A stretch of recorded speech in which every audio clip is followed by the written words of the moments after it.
கிறிஸ்துவில் பிரியமான சகோதர சகோதரிகளே, நம் ஆண்டவர் இயேசு கிறிஸ்துவின் நாமத்தில் உங்களை வாழ்த்துகிறோம். உங்களுக்காக நாங்கள் ஜெபிக்கிறோம். நல்லா இருக்கீங்களா? நீ நம்பினால் பார்க்கக்கூடிய மாதா தொலைக்காட்சி நேயர்களே, உங்கள் குடும்பம், உங்கள் தொழில் ஆசீர்வாதமாக இருக்க நாங்கள் ஜெபிக்கிறோம். பொருளாதார தேவைகளை கடவுள் சந்திப்பார். கடவுள் உங்கள் குடும்பத்தை தலைமை எடுத்து வழி நடத்துகிறார். கடவுள் உங்களோடு கூட இருப்பார். கவலைப்படாதீங்க. அன்பான சகோதர சகோதரிகளே, கடந்த பல வாரங்களாய் பரலோக ராஜ்யத்தை குறித்து, கடவுளுடைய அரசை குறித்து, இறையரசை குறித்து நாம் தியானித்துக் கொண்டிருக்கிறோம். அதைத்தான் நாம் ஆங்கிலத்தில் கிங்டம் ஆஃப் காட் அல்லது கிங்டம் ஆஃப் ஹெவன் என்று நாம் சொல்லுகிறோம். கிங்டம் ஆஃப் காட் என்றாலும், கடவுளுடைய ராஜ்யம் என்றாலும், பரலோக ராஜ்யம் என்றாலும் மோரார்லெஸ் ஒன்று தான். கிங்டம் ஆஃப் காட் என்று எங்கெங்கெல்லாம் சொல்றாரோ அங்க ஒரு பர்சன், த அரசனை குறித்து சொல்லப்படுகிறது, the kingdom of God. The kingdom of heaven அல்லது பரலோக ராஜ்யம் என்று சொல்லப்படுகிற பொழுது it represents the place, the headquarters of his kingdom. பரலோகத்தை, மோட்சத்தை, கடவுள் எங்கிருந்து அந்த உலகத்தை ஆளுகிறாரோ அந்த இடத்தை வெளிப்படுத்துகிறது.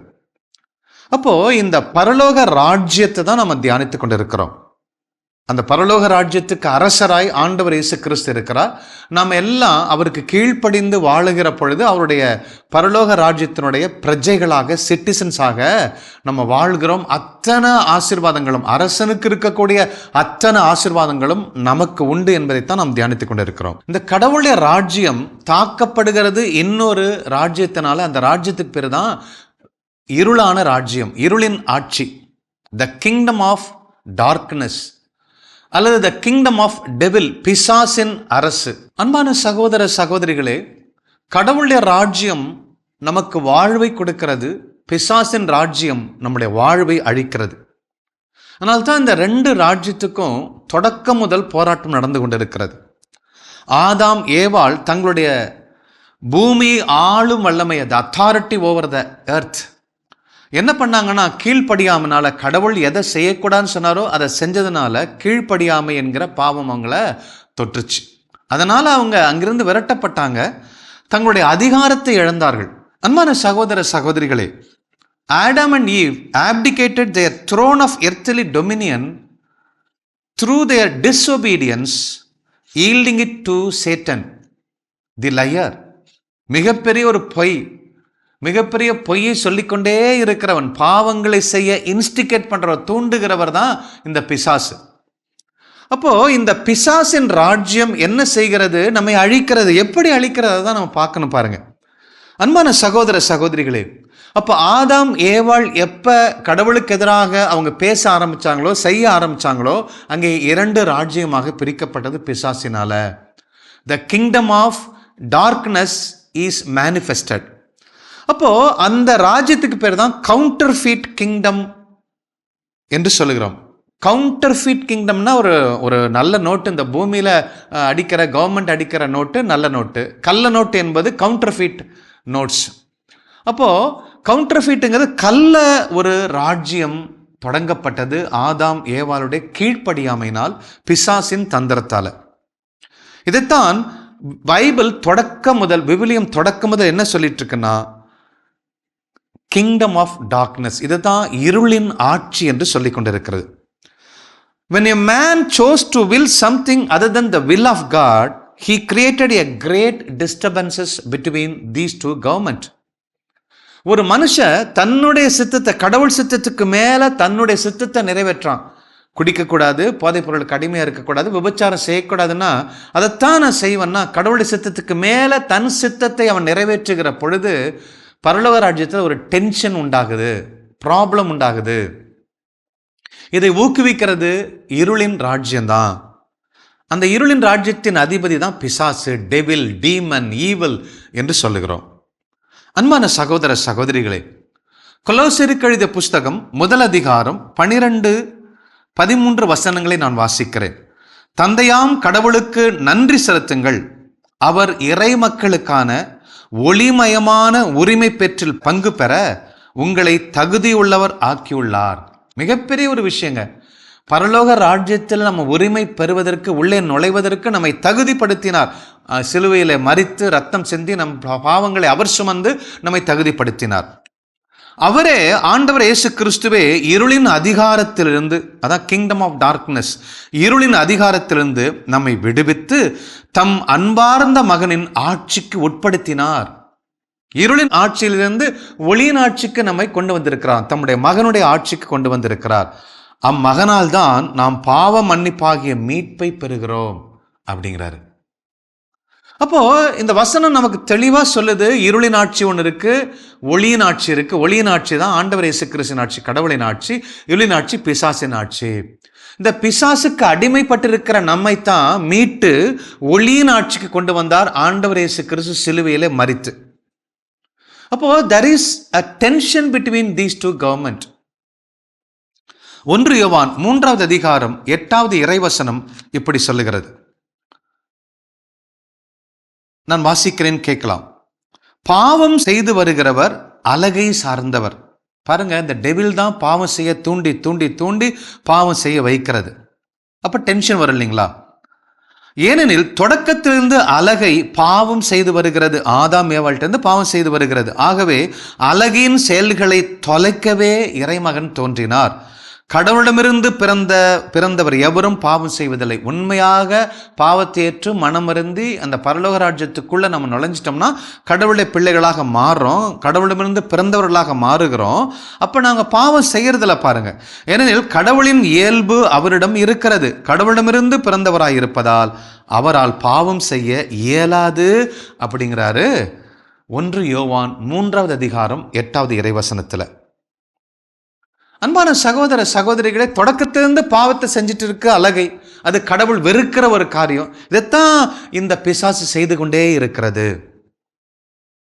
நம்ம பைபிள்ல பார்க்கிறோம், அப்பா கூப்பிட்ற 2 பசங்க இருக்கிறாங்க, தம்பி இங்க வா திராட்சை தோட்டத்துக்கு போ அப்படிங்கிறாரு.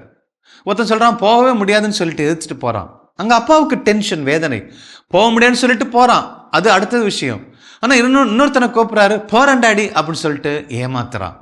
பாருங்க, இதுதான் இந்த பரலோக ராஜ்யத்திற்கும் ஒளியின் ராஜ்யத்திற்கும் இருளின் ராஜ்யத்திற்கும் உள்ள டிஸ்டர்பன்சஸ், பிரச்சனைகள் தாக்கப்படுகிறது. அன்பான சகோதர சகோதரிகளே, அந்த விவிலியத்தில் தொடக்கம் முதல் இறுதி வரை சொல்லிக் கொண்டிருப்பது இருள், இருள் என்று சொல்லுகிறது. இருள் என்று சொன்னால், இருளின் ராஜ்யம் என்று சொன்னால் அது அறியாமையில மக்கள் வாழுகிற ஒரு ராஜ்யம்.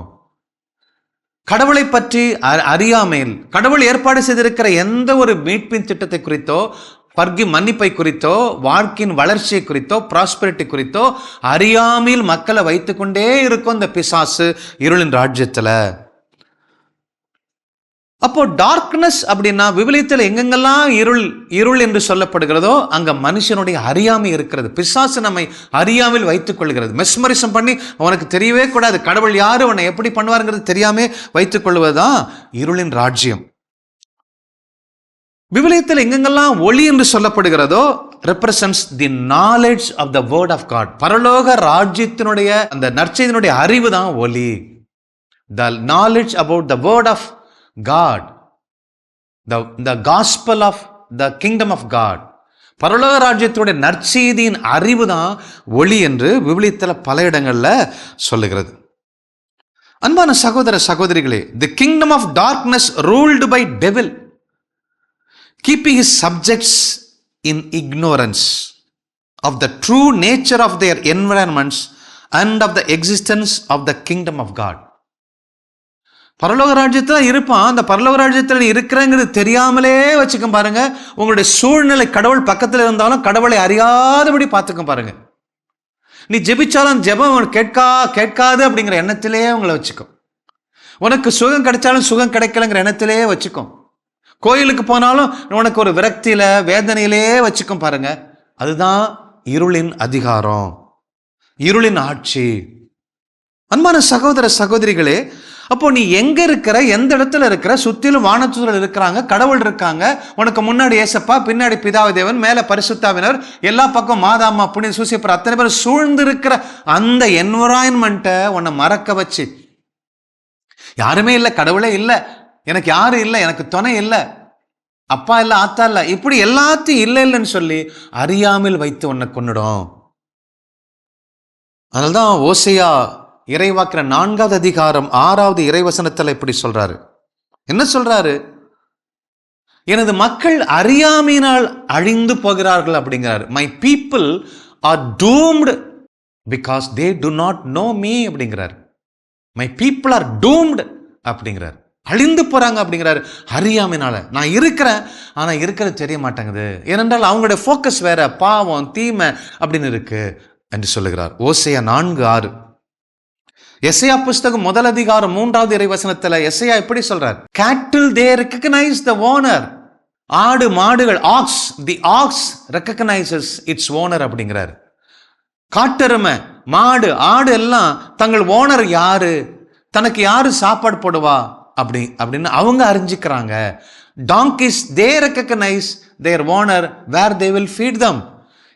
கழுதைகள் கூட, குதிரைகள் கூட தங்கள் ஓனர் எத்தனை மணிக்கு சாப்பாடு போடுவார், எந்த இடத்துல சாப்பாடு போடுவார், என்ன போடுவார், புண்ணாக்கு போடுவாரா, தவிடு போடுவாரா, அல்லது வேற என்னத்தை போடுவாருங்கிறது நல்லா தெரிஞ்சிருக்கும். அது வரைக்கும் அமைதியா இருக்கும், தான் ஓனர் மேல நம்பிக்கையோட இருக்கும். இந்த மிருகம் கூட, 5 அறிவுள்ள 6 அறிவற்ற இந்த மிருகங்கள் கூட, அந்த மாடு, ஆடு, கழுதை கூட கடவுளை முற்றிலுமா நம்பி சாந்தமா இருக்கும், பொறுமையா இருக்கும். ஆனால் என் மக்களோ என்னை பற்றி அறியாமலே இருக்கிறாங்கன்னு வேதனைப்படுறாரு எசையா 1வது அதிகாரம் 3வது இறைவசனத்துல. Evil fills their heads with lies and deception.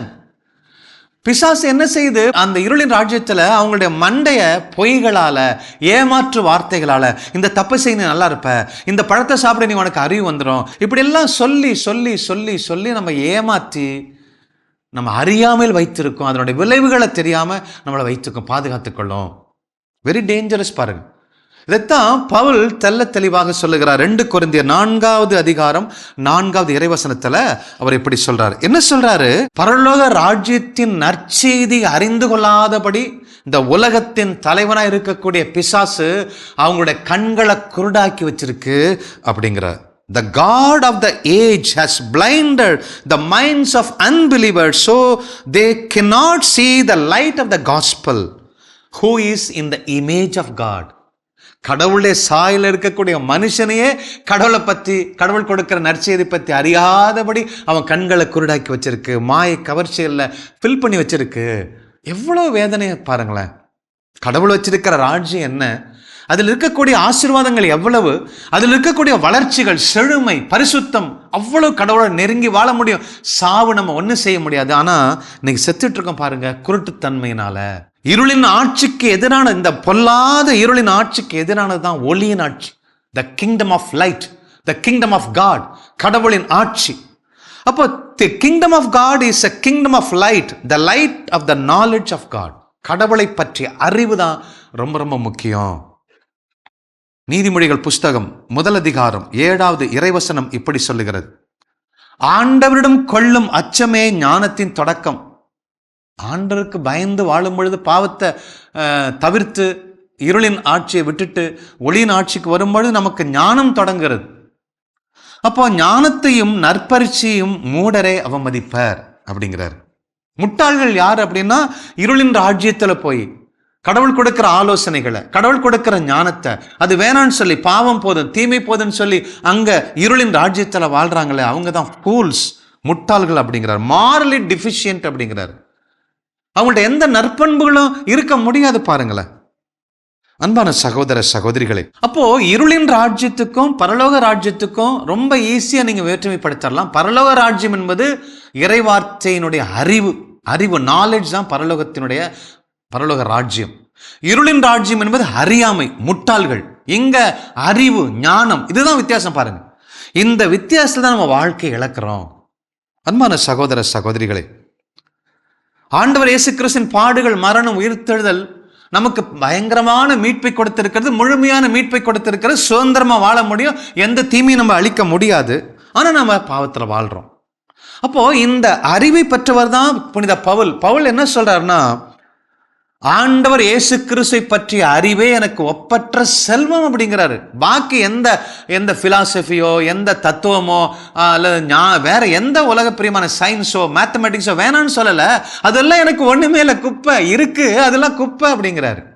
ரெவலேஷனும் பயங்கரமான ஞானம் இருக்கலாம், ஆனா எல்லாத்தையும் விட கடவுளை அறிகிற அறிவு தான் எனக்கு ஒப்பற்ற செல்வம் என்று பிலிப்பியருக்கு எழுதிய நிருபம் 3வது அதிகாரம் 8வது இறைவசனத்துல பவுல் பிரகடனப்படுத்துறாரு. இதுக்கப்புறம் அவருடைய வாழ்க்கை மாறுது பாருங்களேன். அவர் என்ன சொல்றாரு? மற்ற அறிவெல்லாம் எனக்கு குப்பை, அதுக்காக ஸ்கூலுக்கு போவானா, படிக்க வேணான்னு சொல்லலை. படியா, பாடம் தேவைதான், சயின்ஸ் தேவை, மேத்தமெட்டிக்ஸ் தேவை, எல்லாம் தேவைதான், அதெல்லாம் ஒரு குப்பை தான். இதை கம்பேர் பண்ணும்போது, கடவுளை பற்றி அறிகிற அறிவை கம்பேர் பண்ணும்போது அதெல்லாம் குப்பை, ரப்பிஷ் அப்படிங்கிறார், நத்திங் அப்படிங்கிறார். அன்பான சகோதர சகோதரிகள், அதனால தான் அவர் சொல்றாரு 1 கொரிந்தியர் 15வது அதிகாரம் 55 முதல் 57 வரை பார்த்தீங்கன்னா, சாவே உன் கொடுக்கு எங்கே? அப்போ சாவின் கொடுக்கு பாவம், பாவம் தான் சாவை கொண்டு வருகிறது. அப்போ சொல்ற, சாவே உன் கொடுக்க எங்க, உன்னால என்ன செய்வேன்? நான் பாவம் செய்யறேன், ஆனா பாவத்தை ஏற்று மனம் இருந்துறேன், எங்க அப்பாட்ட போய் நான் ஒப்புரவு செஞ்சுக்கிறேன், இனிமே பாவம் செய்ய மாட்டேன்னு உறுதி எடுக்கிறேன். திரும்பி பாவம் செஞ்சாலும் திரும்பி நான் எங்க அப்பாட்ட போறேன், பாவம் மன்னிப்பு பெறுகிறேன், பாவத்தை குறைச்சு வரேன். அந்த பாவம் என்ன ஒண்ணு செய்ய முடியாது. சாவின் கொடுக்க பாவத்தினால சாவு வருது. இந்த சாவு என்ன செய்ய முடியும்? செய்ய முடியாது. ஏனென்றால் பாவத்தை ஒழிச்சு போட்டேன். இயேசு கிறிஸ்து எனக்காக மரித்திருக்கிறார், எனக்காக உயிர்த்திருக்கிறார், என்னை மீட்டிருக்கிறார் என்கிற சத்திய ஒளி, அந்த சத்தியத்தின் ஒளி அவருக்குள் வந்ததுனால தான் சொல்றாரு, சாவே உன் கொடுக்கு எங்கே? சாவுக்கு பயந்து பயந்து பயந்து இன்னைக்கு சாவரமா, நாளைக்கு சாவரமா, இந்த நோய் வருதா, அந்த நோய் வருதா, ஐயோ பொண்டாட்டி திருப்திப்படுத்த முடியுமா, புருஷனை திருப்திப்படுத்த முடியுமா, பிள்ளைங்க படிக்குமா, படிக்காத ஓடி போயிருமா, திருமணம் ஒழுங்கா நடக்குமா, அவளை காதலிக்கிறானே, இவளை காதலிக்கிறாளே, இப்படி வாழ்நாள் முழுசும் செத்து செத்து செத்து சுண்ணாம்பாகிறமே. பரலோக ராஜ்யத்தின் ஒளி நமக்குள்ள இல்லையே, அறியாமல் பிசாசு வைத்துட்டு இருக்க, அதான பிரச்சனை. ஆகவே அந்த இருளை விளக்குவதற்கு ஒரு ஆன்டிபயாட்டிக் அல்லது ஆன்டிடோட், எதிர் மருந்து தான் knowledge of the kingdom of God, பரலோக ராஜ்யத்தினுடைய அறிவு, இறைவார்த்தையினுடைய அறிவு. அதனால்தான் ரோமருக்கு எழுதிய நிருபம் 8வது அதிகாரம் பவுல் சொல்றாரு, சத்தியத்தை அறிவீர்கள், சத்தியம் உங்களை விடுதலை ஆக்குங்கிறார். Know the truth, the truth will delivery அப்படிங்கிறார். அப்போ இறைவார்த்தை குறித்த அறிவு வேணும். அந்த அறிவு விடுதலை ஆக்காது, இறைவார்த்தை தான் விடுதலை ஆக்கும். ஆனா இறைவார்த்தை குறித்த அறிவு இருந்தாதான் அந்த இறைவார்த்தையினால விடுதலை ஆக்க முடியும். அன்புக்குரிய சகோதர சகோதரிகளே, இந்த இருளின் ராஜ்யத்தில் வாழ்ந்து வாழ்ந்து எவ்வளவு நாள் புலம்பிட்டு இருக்க போறீங்க? அப்போ அந்த இருளின் ராஜ்யத்தை குறித்த அறிவை நமக்கு தரக்கூடியது இந்த கையில் இருக்கிற விவிலியம் தானே. என்னைக்கு நாம படிக்கிறோம்? எத்தனை நாள் படிக்கிறோம்? அந்த விவிலியத்தை எங்க வச்சிருக்கிறோம்? தூசி தட்டி எடுக்கிறீங்களா? இல்ல அதுல ஏதோ பணம் வைக்க, நோட்டு வைக்க, ஏதாவது குறிப்பு, ஏதாவது சிறு சிறு குறிப்புகள் வைக்கிற ஒரு புஸ்தகமா வச்சிருக்கோம் பார்த்தீங்களா? உங்க வீட்டில் இருக்குங்க விடுதலை உபகரணம், உங்க வீட்டுக்குள்ள உங்க கையில தவழுதுங்க பைபிள். அந்த பைபிள் எடுத்து படிங்க. இறைவார்த்தையின் வெளிச்சத்தை நாம பெறுவோம். இந்த இருளின் ராஜ்யத்தை ஒழிச்சு கட்டுவோம். அது நம்ம கையில இருக்குங்க. வெறும் ஜபம், அந்த புனிதர் ஜபம், இந்த புனிதர் ஜபம், இப்படி யாரோ 1000 ஜபத்தை எழுதி கொடுக்குறாங்க, தேறு தூக்கிறது, இப்படி எல்லா ஜபத்தையும் சொல்லிட்டு கடைசியில் இறைவார்த்தை வாசிக்காம விடுறம. என் அன்புக்குரிய கத்தோலிக்க திருச்சபை நண்பர்களே, ஜெபிக்க வேணான்னு சொல்லலை, ஆனால் அதை விட 3 மடங்கு நேரம் கொடுங்க இறைவார்த்தை வாசிப்பதற்கு. இறைவார்த்தை தான் இருபுறமும் கருக்கு நிறைந்த வாள். அது என்னுடைய உள்ளத்தையும் குத்தும், எதிரிகள் உள்ளத்தையும் குத்தும். அந்த இறைவார்த்தை இல்லாத வீடு மண் மீது கட்டப்பட்ட ஒரு வீடு, புயல் வெள்ளம் வரும்பொழுது அழிஞ்சிரும். பாறையின் மீது கட்டப்பட்ட வீடா மாறுனா, இன்று முதல் உங்க வீட்டில் தூங்கிட்டு இருக்க அந்த பைபிளை தொட்டு தொடங்க, ஃபுல்லா படிங்க. அந்த வார்த்தையின் ஒளி உங்க வாழ்க்கையை ஆசீர்வதிப்பதாக. God plus. கிறிஸ்து இயேசுவில் அன்புக்குரியவர்களே, தயவு செய்து இந்த நாளிலே நாம் கேட்ட இந்த இறை செய்தியில் உள்ள ஒவ்வொரு இறை வார்த்தையும் இன்னைக்கு இரவு பொழுது நீங்க எடுத்து உங்க தனிமையில உங்க குடும்ப ஜெபத்துல உட்கார்ந்து தியானிங்க. ஏனென்றால் நம்ம ஏதோ மேலோட்டமாக சில காரியங்களை பார்த்து விட்டு, எனக்கு இயேசுவை தெரியும், ஏதோ எனக்கு பிரதமரை தெரியும் அப்படிங்கிற மாதிரி, அப்படி எனக்கு தெரியும் அப்படின்னு நினைச்சு ஒரு மாதிரி ஒரு வெதுவெதுப்பான ஒரு வாழ்க்கையை வாழ்ந்து கொண்டிருக்கிறோம். ஆழங்களுக்குள் நாம் செல்வதே இல்லை. நம்மை பற்றி, என்னை பற்றி, என்னுடைய விடுதலை பற்றி, எனக்கு கடவுள் கொடுத்த அந்த வழிமுறையை பற்றி அக்கறையற்றவர்களாக வாழ்ந்து கொண்டிருக்கின்றோம். அதனால நாம் அழிந்து கொண்டிருக்கின்றோம். நம்ம நிச்சயமா உள்ளத்துல எழுதி கொள்ள வேண்டும். நம்ம ஏதோ வாழ்றோம், ஏதோ இந்த சமுதாயத்துல உயிரோடு இருக்கோம், ஏதோ திருமணம் பண்ணிட்டோம், குழந்தை பிறந்துச்சு, வேலை இருக்கு, வீடு இருக்கு. இல்ல, கடவுள் எனக்கு வைத்துள்ள அந்த வாழ்வை நான் வாழ்ந்து கொண்டிருக்கிறேனா? நான் இருளின் அதிகாரத்தில் வாழ்ந்து கொண்டிருக்கிறேனா? இல்ல நான் இயேசு கிறிஸ்துவின் ஒளியின் ராஜ்யத்துல, அந்த பரலோக ராஜ்யத்தில் நான் வாழ்கிறேனா என்கிற ஒரு தெளிவு, ஒரு முடிவு நம்ம இன்னைக்கு எடுத்தாக.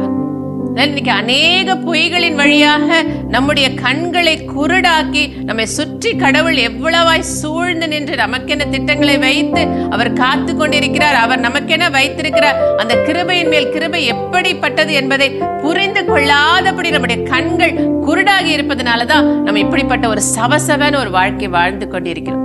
ஒரு நெருப்பா வாழ வேண்டியவங்க இன்னைக்கு அவிஞ்சு போய் நம்ம நீரு பூத்த நெருப்பாக அப்படியே வாழ்ந்துட்டு இருக்கோம். ஆனா நமக்குள்ள இருக்கு நெருப்பு, அதை தட்டி எழுப்பணும். எப்படி எழுப்ப முடியும்? ஆண்டவராக இயேசு கிறிஸ்துவின் வார்த்தைகள், அந்த நற்செய்தி அது நமக்குள்ள இருக்கும் பொழுது அந்த நெருப்பு பற்றி எரியும். இந்த நாளிலே நாம் ஒளியின் ராஜ்யத்தின் பிள்ளைகளாக வாழ முதலாவதாக தீர்மானம் எடுப்போம். அப்படியாக வாழ்வோம். நம்முடைய கண்கள் திறக்கப்பட வேண்டும். நான் குருடாவா இருக்கேன்னு கேட்கலாம். ஆமா, அன்னைக்கு பவுலடிகளார் அப்படிதான் இருந்தாரு. இந்த கடவுளுக்கு பணி செய்வதாக நினைத்து கொண்டு அவர் தாறுமாறாய் வாழ்ந்து கொண்டிருந்த பொழுது ஆண்டவர் இயேசு கிறிஸ்து அவரை சந்தித்து அவரை குருடாக்குனார். கொஞ்ச நேரத்துக்கு அகக்கண்கள் திறந்திருக்கவில்லை, ஆகவே புறக்கண்களை அவர் குருடாக்கினார். கொஞ்ச நேரம் கண் தெரியாதவராய் இருந்தார். அனனியா வந்து அவர் மீது கைகளை வைத்து ஜெபிக்கும் பொழுது செதில்கள் போன்றவை கண்களில் இருந்து விழுந்தன அப்படின்னு சொல்லி எழுதப்பட்டிருக்கிறது. அந்த புறக்கண்களையும் ஆண்டவர் திறக்கின்றார், அகக்கண்கள் திறந்ததன் அடையாளமாக. அப்போ ஒரு புதிய மனுஷனா மாறினார்.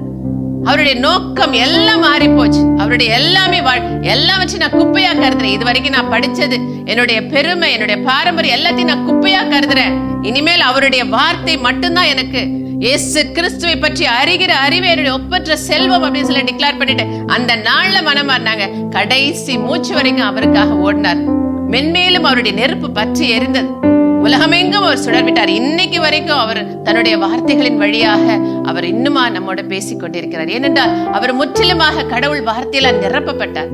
இயேசுவே வார்த்தை, இறை வார்த்தை. அவரே மனுவுரு எடுத்தார். அதுவே காஸ்பல், அதுதான் நற்செய்தி. அதன்படி வாழ்வோம். இந்த நாளில் எல்லாரும் கொஞ்சம் எழுந்து கூட நில்லுங்க. குடும்பமா எழுந்து நின்று இந்த நாள் முதல் நான் இறை வார்த்தையை வாசிப்பேன், தியானிப்பேன், அதை அறிந்து கொள்வேன், அதன்படி என் வாழ்க்கையை அமைத்துக் கொள்வேன். என் குடும்பம் இறை வார்த்தையின் மீது கட்டப்பட்ட பாறை மீது அமைக்கப்பட்ட என் குடும்பமாக மாறும் என்று சொல்லி ஒரு வைராக்கியத்தோட எழுந்து நின்று இயேசுவின் பின்னால் நான் செல்வேன், திரும்பி பார்க்க மாட்டேன், இதோ இந்த உலகம் காட்டுகிறவைகளை குப்பை என கருதி கடவுள் பின்னாடி ஓடுவேன் என்று சொல்லி கரங்களை தட்டி பாடுவோம். வாருங்கள்.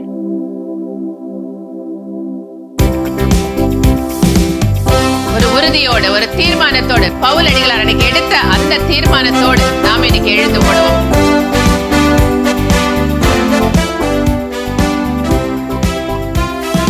இயேசுவின் பின்னால் நான் செல்வேன், திரும்பி பார்க்க மாட்டேன், திரும்பி பார்க்க மாட்டேன்.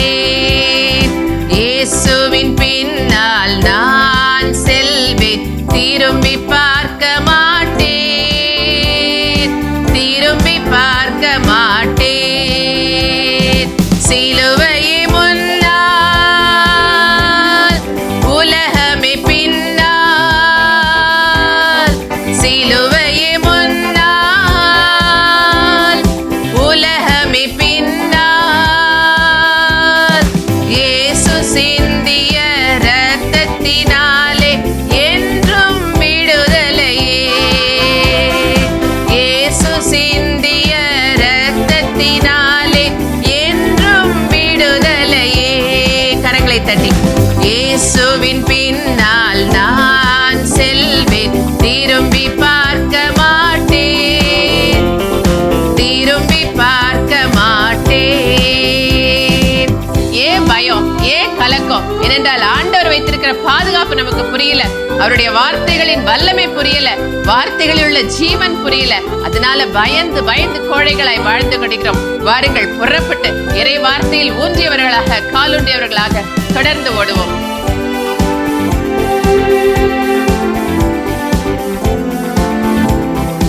அச்சமும் இல்லை, அதிர்ச்சியும் இல்லை அடியேன் உள்ளத்திலே.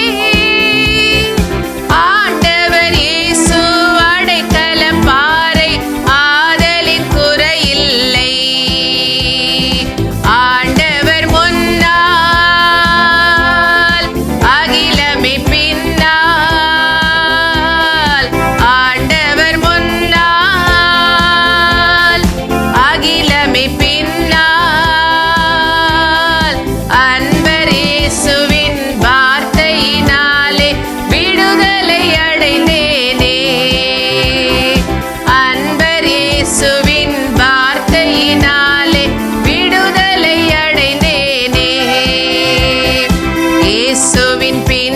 பின்னால் நான் செல்வேன், திரும்பி பார்க்க மாட்டேன், திரும்பி பார்க்க மாட்டேன். சொல்வீங்களா எல்லாம் வாய் திறந்து?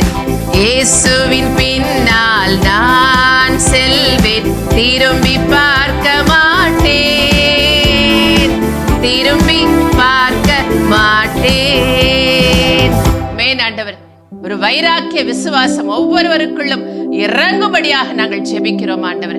எத்தனை படிப்புகள், எத்தனை அலசல்கள், எத்தனை தேடல்கள் அப்பா, நீர் எங்களுக்கு கிருபையாய் கொடுத்த எங்கள் வாழ்நாள்களின் ஒவ்வொரு நிமிடத்தையும் இந்த உலகத்திற்காக, எங்க சொந்த அறிவுக்காக, எங்கள் சுகத்திற்காக, ஓய்வுக்காக, அப்பா சாப்பாட்டுக்காக செலவழித்து இருளின் ராஜ்யத்தின் பிள்ளைகளாக முடங்கி போயிருக்கிறோம் சுவாமி. இந்த நாளிலே எங்கள் அகக்கண்களை திறந்து விடுங்க. பிசாசு குருடாக்கி வைத்த அகக்கண்கள் இந்த நாளிலே திறக்கப்படட்டும் ஆண்டவர். ஒவ்வொருவரும் வைராக்கியமாய் உம்முடைய வார்த்தையின் ஆழங்களை புரிந்து கொள்ளும்படியாய் அப்பா அமர்ந்து உம்முடைய பாதத்தில் அமர்ந்து இறை வார்த்தையை தியானிக்கிற பிள்ளைகளாய் இந்த நாளில் ஆசீர்வதிப்பீராக. இறை வார்த்தையே எங்களை விடுதலை ஆக்கும் என்கிற சத்தியத்தை பிள்ளைகள் புரிந்து கொண்டு இந்த நாளிலே எழுந்து ஜொலிப்பார்களாக. அப்பா, அசமந்தங்கள், சோம்பல்கள், சோம்பேறித்தனங்கள் ஒவ்வொரு விட்டு வெளியேறட்டும் ஆண்டவர். பிசாசு வைத்த பொய்யின் கட்டுகள் அப்பா கட்டவிழ்க்கப்படட்டும் சுவாமி. பிள்ளைகள் விடுதலையோடு உம்மை ஆராதிப்பார்களாக, உம்முடைய வார்த்தைகளை அமர்ந்து தியானிப்பார்களாக. அதன் வழியாய் பரிபூர்ண விடுதலை பெற்று ஒளியின் ராஜ்யத்தின் பிள்ளைகளாக உலகமெங்கும் சுடர் விடுவார்களாக. அப்படியாக இணைப்பில் உள்ள ஒவ்வொருவரையும் ஆசீர்வதிப்பீராக. எங்கள் ஆண்டவர் இயேசு கிறிஸ்துவின் நாமத்தில் ஜெபிக்கிறோம் எங்கள் ஜீவனுள்ள நல்ல பிதாவே, ஆமேன். அன்புக்குரியவர்களே, ஆண்டவராக இயேசு கிறிஸ்துவின் மீது முழுமையான நம்பிக்கை கொள்வோம், நிறை வாழ்வை பெற்றுக்கொள்வோம். God bless you. இயேசுவுக்கே புகழ், மரியே வாழ்க.